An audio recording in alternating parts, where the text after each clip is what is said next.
Tá ficando muito frio. É, tá mesmo. Logo vamos ter que procurar mais lenha.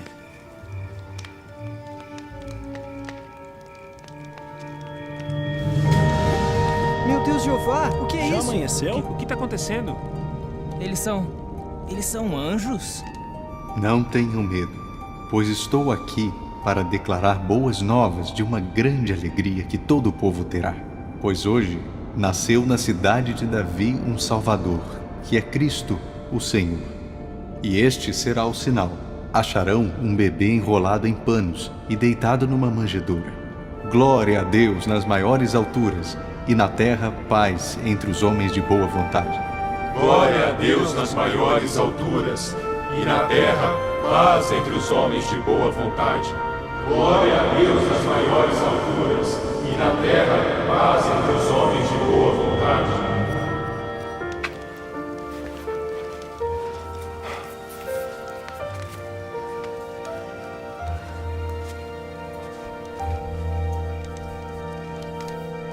Irmãos, vocês ouviram, precisamos ir para Belém. Temos que ver o que aconteceu. Já vai amanhecer. Vamos juntar o rebanho e partir agora.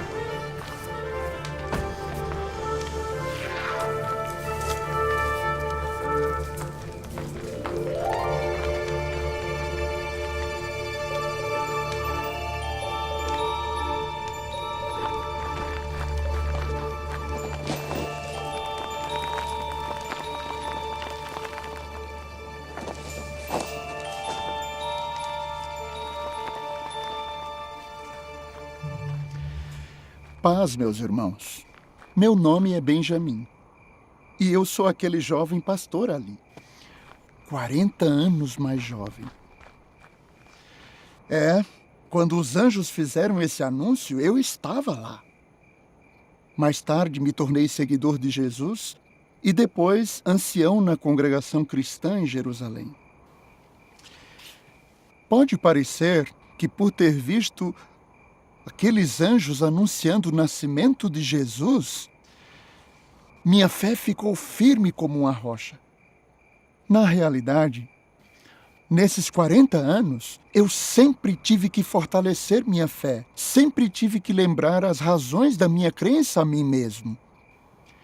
Como eu sei que Jesus é mesmo o Messias? Por que eu acredito que os cristãos têm a verdade?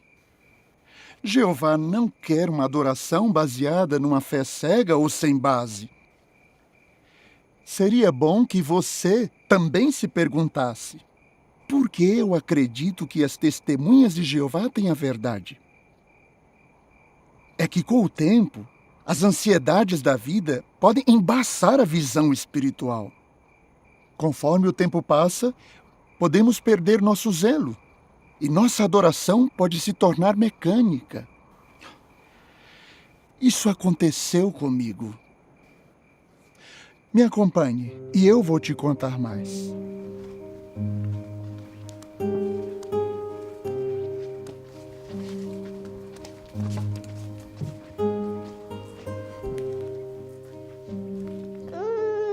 Ver Jesus quando ele ainda era bebê foi uma grande honra.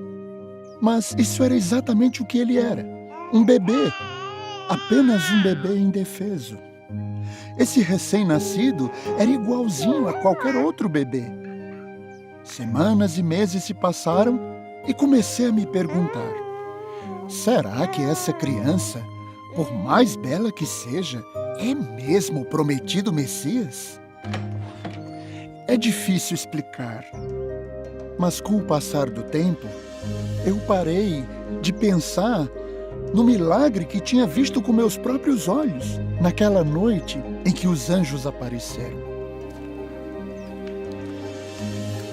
Jesus cresceu, um menino saudável e bem comportado. De várias maneiras, ele era igual a qualquer menino. Ali está ele, aos 7 anos, brincando com seus amigos. Consegue dizer qual deles é Jesus?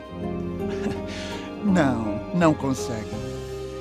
Haviam-se passado 7 anos, desde que os anjos anunciaram seu nascimento, mas ainda não havia provas claras de que o Messias tinha chegado. O menino continuou a crescer, ficando forte e cheio de sabedoria. Certamente ele tinha o favor de Deus. Trabalhando com seu pai, José, ele aprendeu a ser carpinteiro. 12 anos se passaram. Isso foi um bom tempo.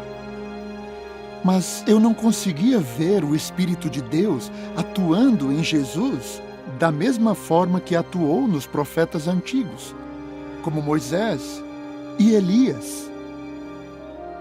Aí comecei a duvidar de novo. Até que um dia, depois de eu ter implorado a Jeová por mais fé, ele me fez lembrar. Eu me lembrei dos anjos naquela noite, do que eles disseram 12 anos atrás.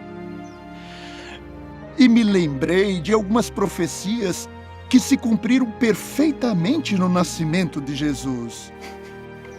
Eu não tinha do que duvidar.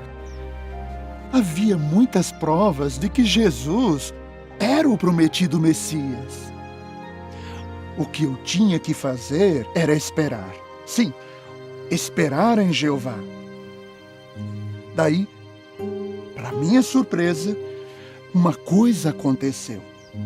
Vem comigo e vou te contar o que foi.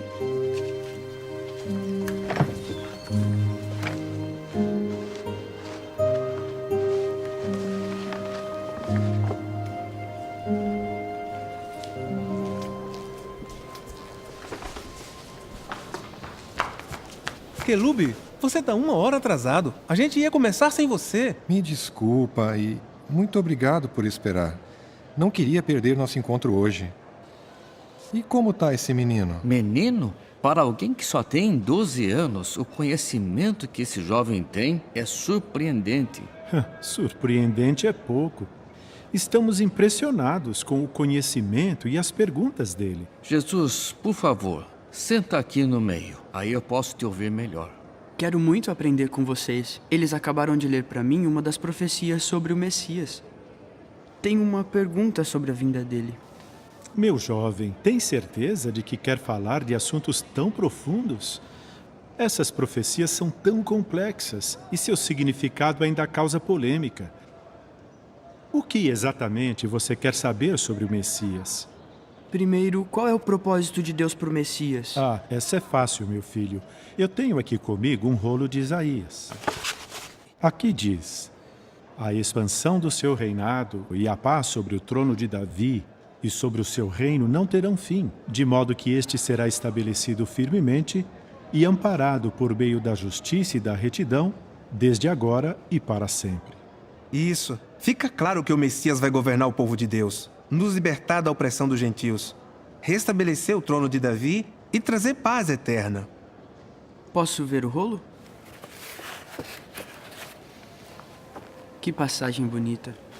Gosto muito dessa parte aqui, que diz: porque um menino nos nasceu, um filho nos foi dado, e o reinado estará sobre os seus ombros. Ele receberá o nome de Maravilhoso Conselheiro, Deus Poderoso, Pai Eterno, Príncipe da Paz. Isso, Pai Eterno e Paz Eterna. Mas daí vem outra dúvida. Se o Messias vem nos libertar e nos governar para sempre, por que é que aqui, umas linhas antes, o Messias é comparado a uma pedra de tropeço para as casas de Israel e também a uma armadilha para os habitantes de Jerusalém? E a profecia não diz também que ele seria cortado da terra dos vivos, esmagado e considerado um transgressor? O que isso quer dizer?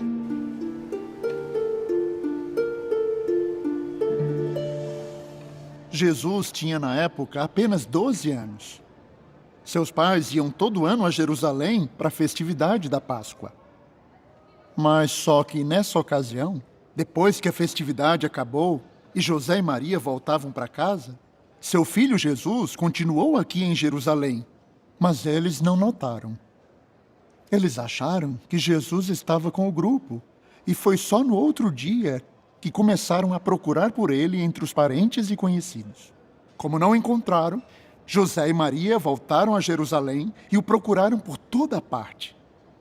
Até que, depois de 3 dias, eles o encontraram aqui, no templo, no meio dos instrutores, ouvindo e fazendo perguntas.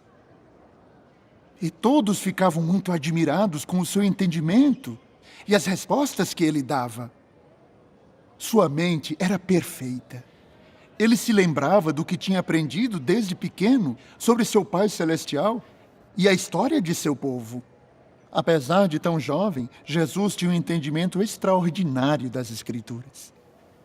Todos nós tínhamos que ter percebido que ele realmente não era um menino comum. O menino fez uma excelente pergunta. Quelube, Deuel, e agora? Respondam!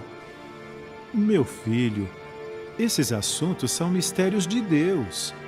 Além disso, você precisa entender que não dá para interpretar literalmente cada palavra das profecias. Desculpem minhas perguntas, mas se nem sempre elas devem ser entendidas literalmente, que garantia temos de que o Messias é uma pessoa real e que não simboliza outra coisa? Temos que admitir, as perguntas do menino são válidas. Jesus, qual é a sua opinião sobre esse assunto? Meus pais sempre me ensinaram que o Messias é real. Mas e se a missão, a vida e a obra dele na Terra forem bem diferentes do que a maioria espera? Entendo que, por fim, pessoas de todas as nações serão abençoadas por meio dele. Eu já estou velho, e muito. Eu só espero que eu possa viver para ver esse dia. Quando você acha que o Messias vai chegar? Sabe, meus instrutores, eu também aprendi que nosso Pai, Jeová, tem autoridade sobre os tempos e as épocas. Enquanto isso, eu tento ao máximo me aproximar dele e fazer o que ele manda. Eu nunca vi um jovem falar com tanta sabedoria.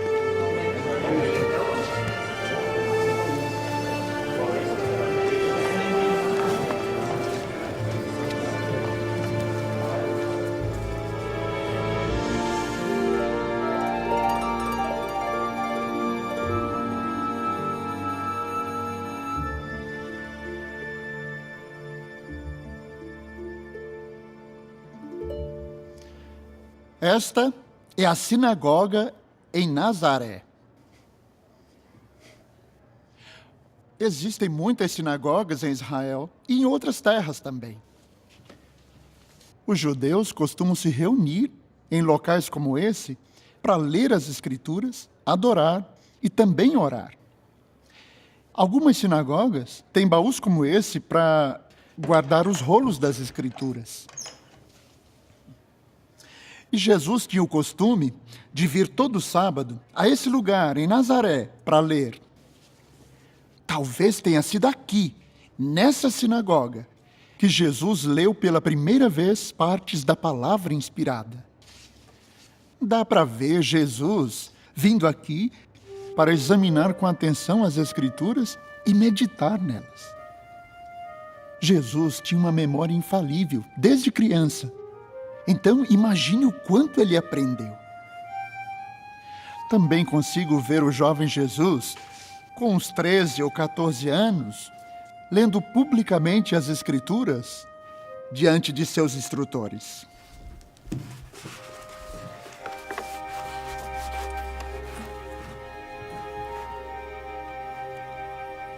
Escute, ó Israel.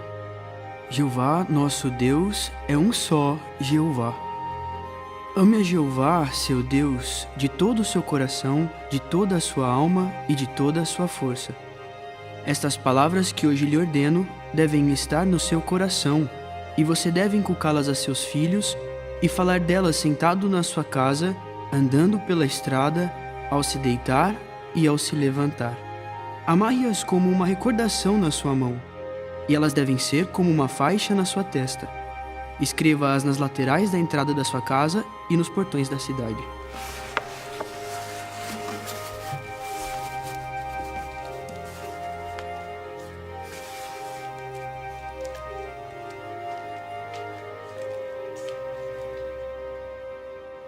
Anos se passaram. Jesus se tornou adulto. Esse filho de José ficou conhecido como carpinteiro. Ele era um artesão muito habilidoso e um bom trabalhador. Era também uma pessoa muito agradável. Ele tinha uma sabedoria excepcional. Mas durante todo esse tempo, essa sabedoria passou quase despercebida. Jesus não fez nenhum discípulo.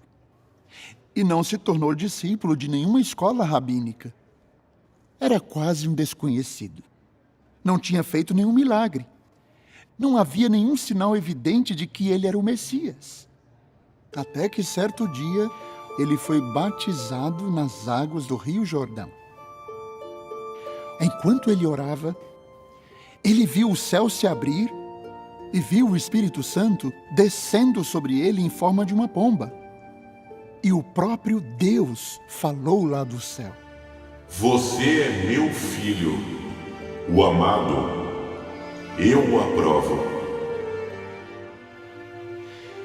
Essa era uma prova clara de que Jesus era mesmo o Messias.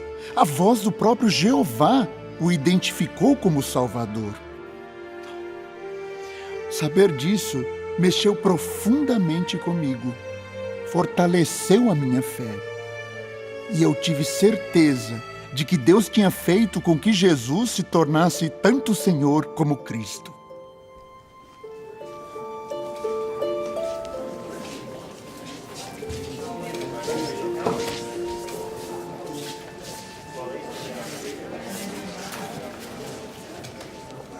Pouco depois de seu batismo, Jesus começou a pregar nos distritos da Galileia e da Judéia.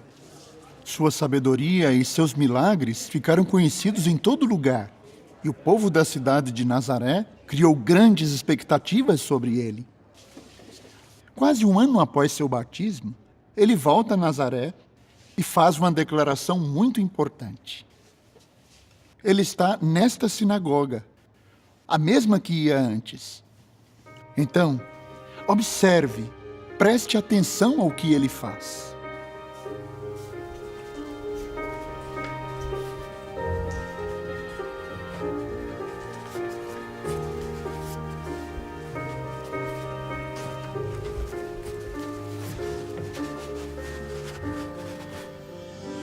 No rolo de Isaías, o profeta diz: O Espírito de Jeová está sobre mim, porque ele me ungiu para declarar boas novas aos pobres. Enviou-me para proclamar liberdade aos cativos e recuperação da visão aos cegos, para dar livramento aos esmagados, para pregar o ano aceitável de Jeová.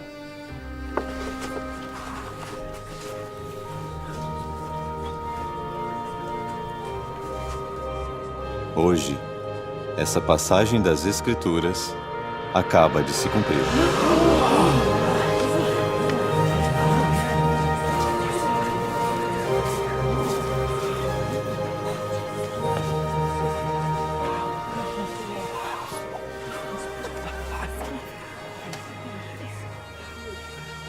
Esse acontecimento foi marcante. Jesus, com toda a sua humildade, de maneira discreta, anuncia em público que tinha sido ungido para declarar as boas novas, trazer alívio aos esmagados e libertar os oprimidos. É claro que as pessoas ficaram maravilhadas ao ouvir as palavras dele. Só tinha um problema. Elas tinham criado falsas expectativas. Achavam que, por Jesus estar entre elas, logo seriam fisicamente beneficiadas. Pensavam que, se Jesus fosse mesmo um profeta, ele faria muitos milagres ali, especialmente porque ele era daquela cidade. Quando Jesus disse que elas não teriam um tratamento especial, ficaram revoltadas. A multidão, que pouco antes o honrava, virou uma turba violenta, decidida a matá-lo. Ele não passa de um impostor. Ele não é um profeta. Não tem como um carpinteiro ser um verdadeiro profeta de Deus. Esse Jesus é só um enganador, uma fraude. Tirem ele da sinagoga. Joguem ele do precipício.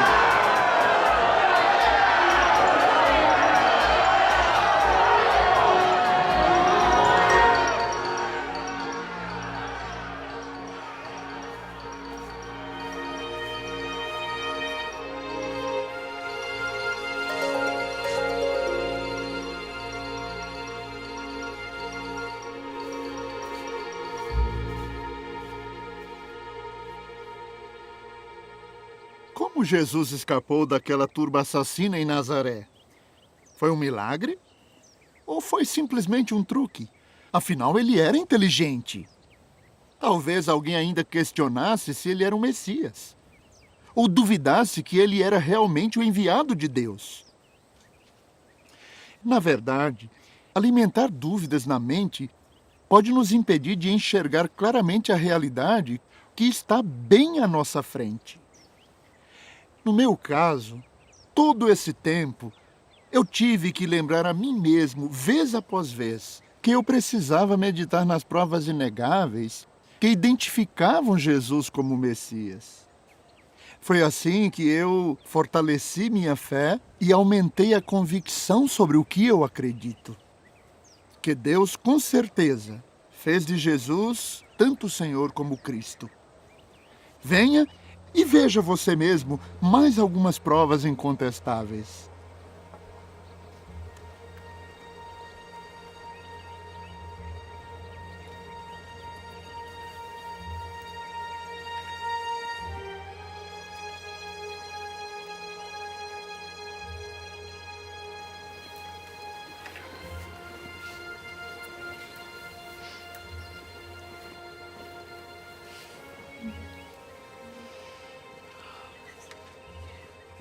Com licença. Ouvi dizer que Jesus, o Nazareno, está por aqui. Vocês o viram? Por que você quer encontrá-lo?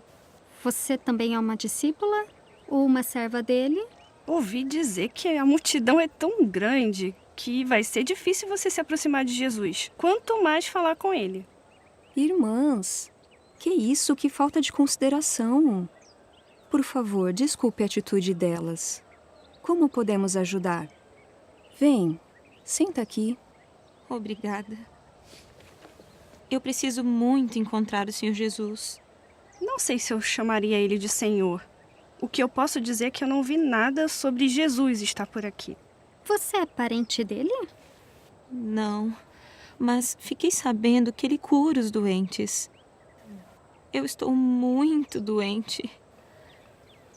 Já faz uns 12 anos que eu sofro com fluxo de sangue. E eu não encontrei cura em lugar nenhum.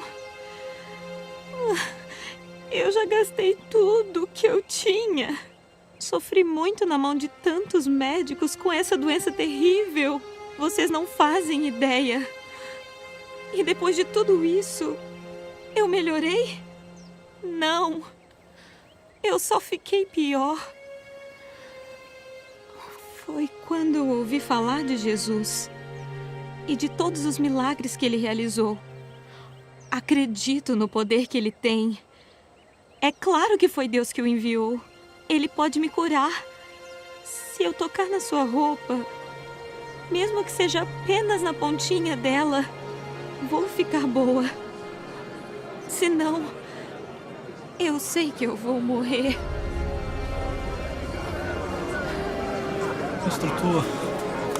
Instrutor, eu imploro.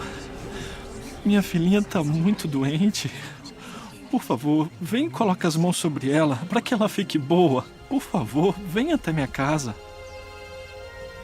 Jesus, ele é Jairo, um dos presidentes da sinagoga.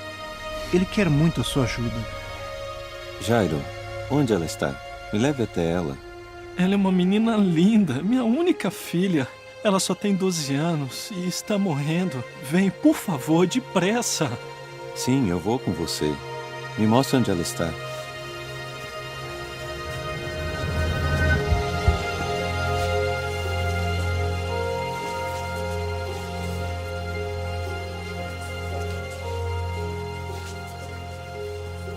Quem tocou na minha roupa? Quem me tocou? Não fui eu, Senhor. Pedro? Tiago? Foram vocês? Não, Senhor. Jesus, tem muita gente aqui e o Senhor quer saber quem te tocou? Alguém me tocou, porque poder saiu de mim. Mulher, você tocou no Senhor? Por favor, me perdoe, Senhor. Fui eu que fiz isso. Eu apenas toquei na borda da sua roupa.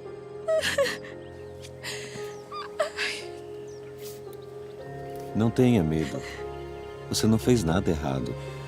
Mas diga, por que tocou na minha roupa? Meu senhor, já faz uns 12 anos que eu estou doente. Já procurei muitos médicos. Gastei tudo que eu tinha tentando encontrar uma cura. Mas de nada adiantou. Eu só piorei. Ouvi falar do Senhor e tenho muita fé. Eu sabia que se eu apenas tocasse na sua roupa, só na pontinha dela, eu seria curada. Me perdoe, eu só queria ficar boa. Está tudo bem, filha. A sua fé te fez ficar boa.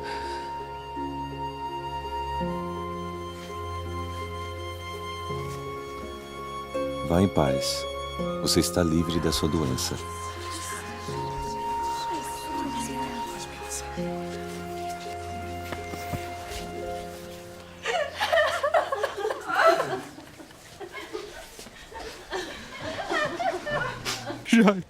Jairo, sua filha está morta. Não incomode mais o instrutor. Vou te levar para sua casa. Jairo, sinto muito por sua filhinha. Mas não tenha medo. Apenas tenha fé e ela será salva. Vamos até ela.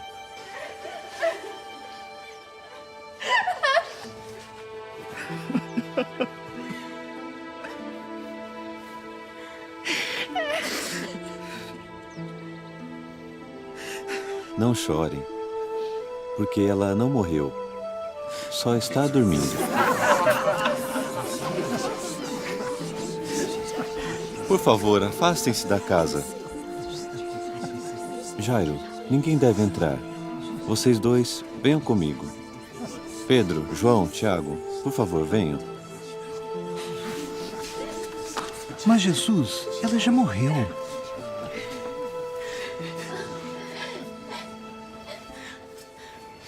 Vocês, por favor, esperem lá fora.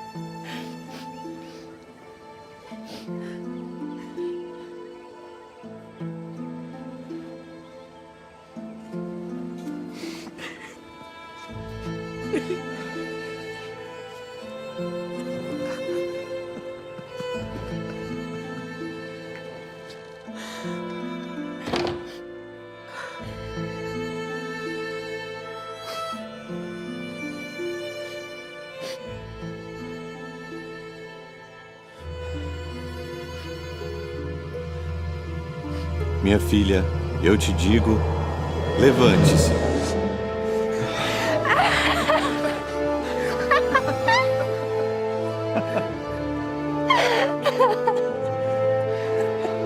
Instrutor, eu sempre vou ser grato. Minha única filha está viva.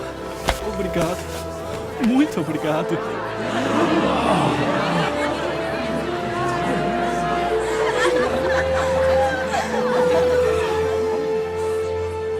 Jairo, por favor, eu insisto que mantenha isso em segredo. Não conte a ninguém que a menina estava morta e que foi ressuscitada.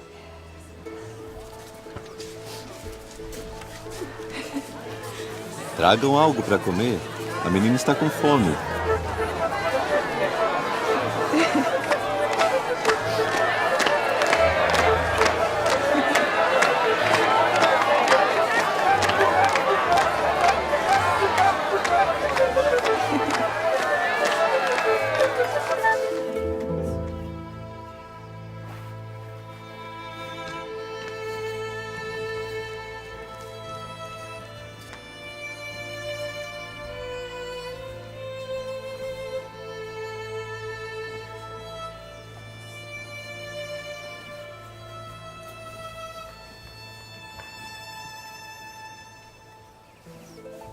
Ei, tem uma novidade. Ah, é? Conta, o que foi? Vai ter um bebê? Não vão acreditar. É sobre o que aconteceu na semana passada. O que aconteceu na casa de Jairo? É, e também o que aconteceu com aquela mulher. Ah, não vai me dizer que aqueles milagres foram reais. Pra mim, aquilo tudo não passou de um truque. Vocês não acreditam em nada mesmo, não é? Eu acredito tanto naqueles milagres que, ontem à noite, eu e meu marido decidimos seguir Jesus, ser seus discípulos. Eu não acredito! Você é inteligente demais para entrar naquela seita. E por que você tem tanta certeza de que foram mesmo milagres? Pense um pouco. Como você sabe que aquela mulher estava realmente doente? Isso foi o que ela disse. Quem garante que ela foi mesmo curada? E mesmo que tenha sido, será que foi mesmo um milagre? Para mim, aquela mulher parecia estar falando a verdade. Eu acredito nela. E quanto à filha de Jairo, ela estava morta. Morta! Mas Jesus fez ela voltar a viver. Eu estava esperando você falar isso, lembra? Eu estava lá. Eu vi quando Jesus expulsou todo mundo da casa. Só ficou ele, 3 amigos e os pais. E só. Ninguém sabe o que aconteceu lá dentro. Exatamente. E a menina estava viva pouco antes de Jesus chegar. Como saber se ela morreu mesmo? Isso. E o próprio Jesus disse que ela não estava morta. Eu mesma ouvi ele dizer, parem de chorar, pois ela não morreu, está dormindo. Dormindo. Então, ela estava morta ou dormindo? Vocês não têm fé. Pensa, amiga, lembra que no ano passado, aquele homem de Silo dizia ser um profeta? Diziam que ele fazia milagres. Até que um dia a verdade apareceu. E todo mundo soube que ele era um impostor. Eu acredito na mulher doente. E que ela foi curada por Jesus. Eu sei que a menina estava doente. Não sei por que alguém mentiria dizendo que ela estava morta. E lá estava ela. Vi com os meus próprios olhos. Ela estava viva, comendo e andando. Isso já é o bastante para mim. E para minha família. Nós vamos seguir a Jesus. Já tomamos nossa decisão sobre isso.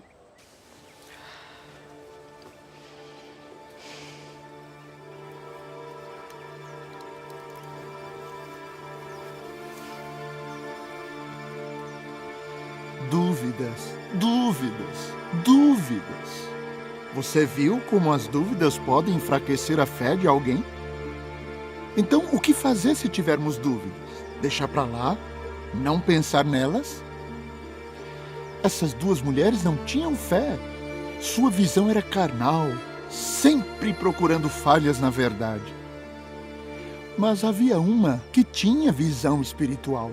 Ela viu provas suficientes e tomou uma decisão. Em vez de evitar ou ignorar as perguntas, ela parou para pensar no que já sabia. Ela prestou atenção a todas as evidências.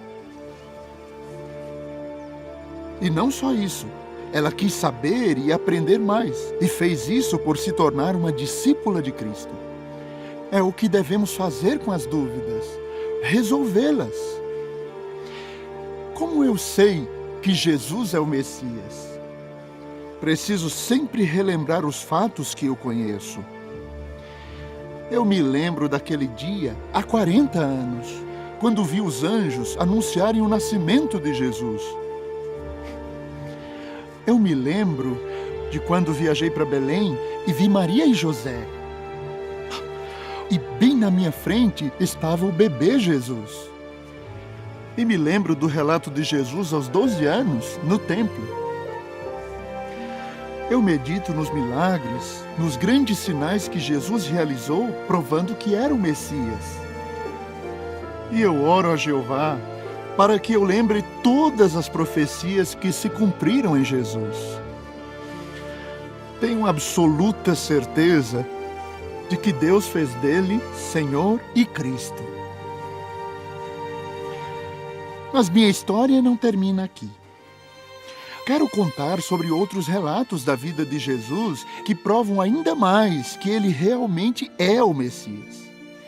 Então, me acompanhe, porque eu tenho mais histórias fascinantes para você.